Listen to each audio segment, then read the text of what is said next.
There's a reason I prefer wet felting to needle felting. Items that are wet felted can be washed and have a longer life. In fact, if they are well made and well cared for, wet felted pieces can last for decades and even be passed to the next generation.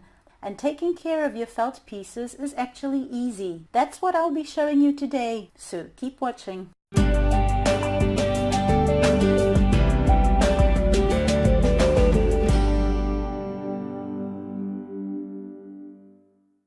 Felt naturally repels dirt and water, so it doesn't need frequent washing. But of course, if we're talking about an item that's handled by children every day, like a softie or a pillow, or about a ring that you wear frequently, it might need some more attention. I've created a cheat sheet with the general rules to care for felted products.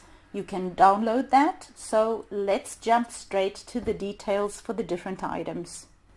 So to me, this is one of the big advantages of working with wet felting instead of with needle felting. The fact that you can care for the pieces and make them last for a long time.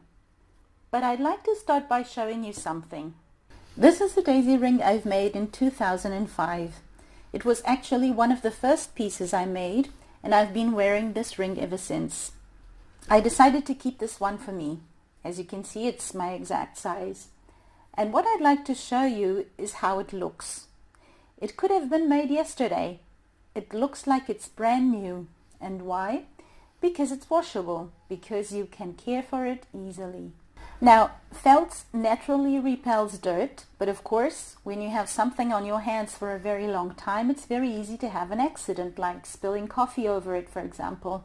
So now and again, you will need to get it washed, which I have several times. This is the same model, but you can see how the same piece made by the same person has progressed. It looks completely different, as you can see. The shape is different, it's much more sophisticated. But that's not what I want to talk about today. What I want to talk about is how to take care of felted pieces. Some people ask me what happens with the shape if it's washed, if it would be ruined, for example. What happens is wool has memory, which means that wool keeps the shape it has when it's drying. So you actually even get to shape it in a different way if you want to make it look different. And this is how you go about doing it. This is cold water. Avoid using hot water because it might make your ring shrink.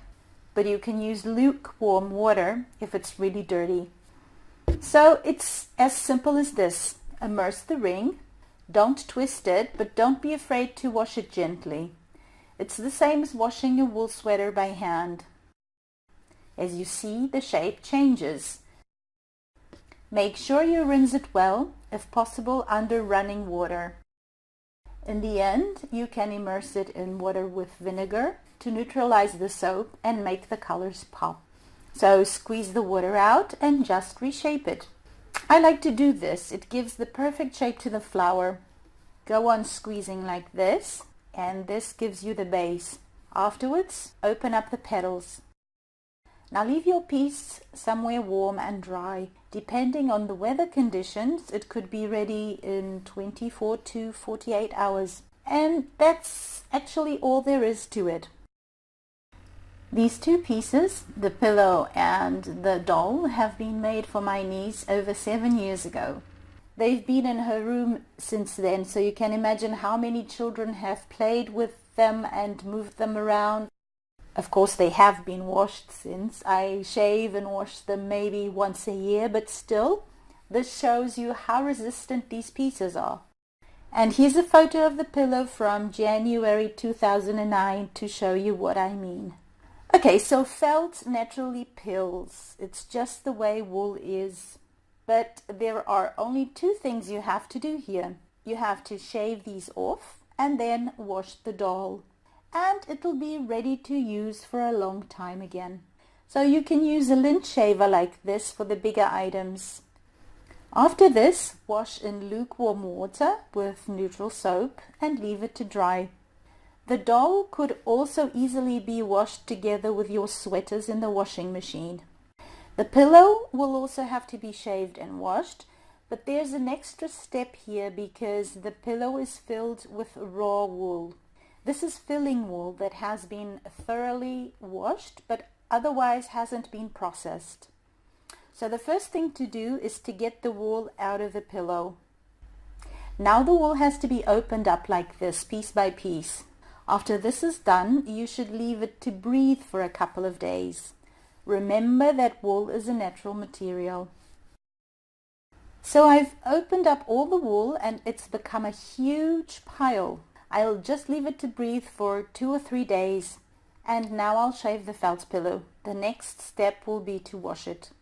Can you see the difference? Now just repeat on the other side. I've washed and dried the pillow and I kept shaping it while it was drying. The only thing I did was to now and again round it up from the inside with my closed fist. I could have filled it with fabric or paper as well, but this technique works for me. And now that the wool has breathed and is fluffy again, we can fill the pillow with it. Start by pushing it into any corners the piece may have. Distribute the filling well, and there you go, a new piece again. I'll come back to this subject in another video to talk about how to care for scarves or clothes that are Nuno felted, because the care they need is a bit different. Thanks for watching, and I'll see you soon.